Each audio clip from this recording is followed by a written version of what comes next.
Fox Sports Radio, iHeartRadio, and FS1. I was off last week.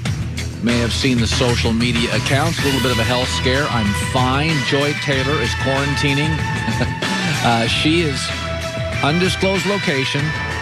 She is joining me live. How are you, Joy? You look great today. It's great to be back. Good to see and hear your voice this morning. How are things? I'm great, and we are very happy to have you back, Colin. We missed you, and we didn't get to have our Super Bowl show. Me and Nick did it, but obviously everyone wanted to hear your thoughts on the Super Bowl, so we're very happy to have you back. It's great. 1 hour from now, Colin right, Colin wrong. So my first show back, I'll probably be rusty, but I thought this morning, and I'd like to thank all the people that said wonderful things. I live in Los Angeles, grocery stores, car washes, wherever I went, people could not have been kinder. Thank you so much for that. I'll wear the rust off a little bit today, but I did want to spend just 5 minutes talking about the Super Bowl because I didn't get to talk about it. And you know I love football. It's probably 65% of my show. So I watched it from a hospital bed. I took notes. Swear to God, I'm that big of a dork. So, as I watched it, so much of what we do, not just me, but you, we watch sports, and then we observe something, and then we have an opinion on what we observed. And as I sat there watching it from a hospital bed, sweating, it's part of the medication, notes, no distraction, I'm fascinated with Tom Brady. And I always have thought he's a great leader, but it's beyond that. There's a lot of great athletes, lots in all sports. There's a handful of great leaders. And then there's this inspirational thing that you can't quite quantify, where it's the you don't want to disappoint somebody. Brady has the rare ability to play poorly in stretches, 3 interceptions second half at Lambeau, and he never loses it.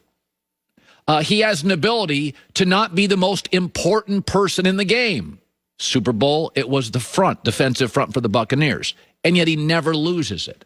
That so much of what Brady does is hard to quantify, is that he has the ability, and I grew up watching a lot of great broadcasters, and I always thought Oprah was the best at this. Not only was Oprah great at what she did as a broadcaster, but she curated other broadcasters through her network, and she actually inspired her audience. She was the first person, Ellen did a good job to take the baton from Oprah, to kind of inspire her audience.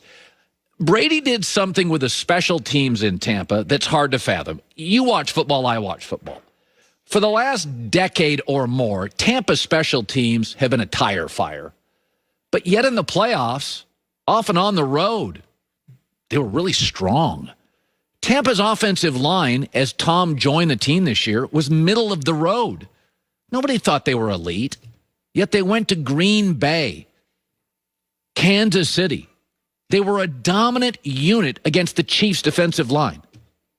Ali Marpet's a guard, went to Hobart. Came out 12th best guard, 13th best guard, 12th best guard. After Quentin Nelson, is he the second best guard now? Tristan Wirfs was the highest graded player, right tackle in the Super Bowl. Ryan Jensen, the center. Who's better at that position than him? That offensive line was middle of the pack last year. I'm not blaming Jameis Winston. I'm saying is Derek Jeter was a great leader, but he couldn't take a 265 hitter and have him hit 300 in the playoffs. LeBron's a great leader, but he never could make Kyrie Irving a great defender. Tom Brady made Tampa's offensive line a powerhouse. He took their awful, unreliable special teams and down the stretch made them a strength. So that's beyond leadership to me. That is inspiration, and so few do it. And Brady has the ability to play poorly in stretches, to not be on the field for long stretches, to not be that important at individual games, and yet he is inspiring other players. Scotty Miller, a wide receiver, was on with Nick Wright last week and discussed this very thing. Right away, we just saw his competitiveness and his work ethic. I always say that it's just a testament to who he is. He's outworking. He's done everything you could possibly do in the sport. Everything you could dream of doing, he's done it. The best to ever do it. And he's still out there at 43 years old. I think he is outworking everybody. But then as far as that fiery side, I mean, we saw that right away, even with us when we weren't running the right routes, just getting on us, but in a positive way too, because he wants to get the best out of you, he wants to get the most out of you. This was not a talent story. And to prove it, go back to week 13.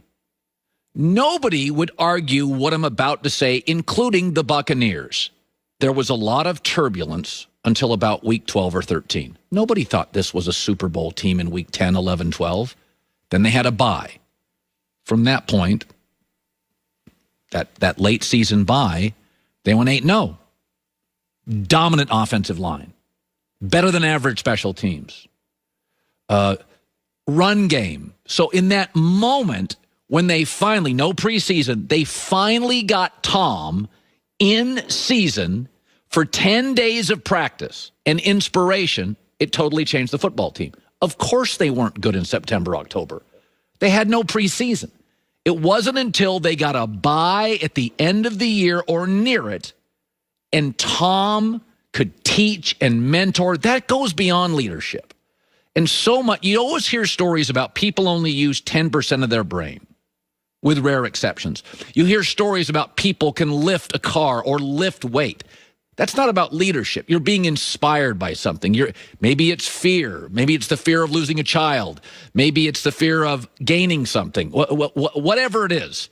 When I sat in that hospital bed and I watched that game, so much of what we all do with football is watch, observe, and comment. And so much of what Brady does is not on television. You can't quantify it. And you're going to see all these teams. There are going to be so many teams. Rams with Matt Stafford. Watch the Bears go pay for Carson Wentz. And the Jags are going to draft Trevor Lawrence. And they think it's going to be this magic elixir. It's going to solve all their issues. And they may be better at quarterback. But the big arm and the mobility and all the hype, I can see all that. What Brady does, I often can't. All right, so I was off for just a week, and Russell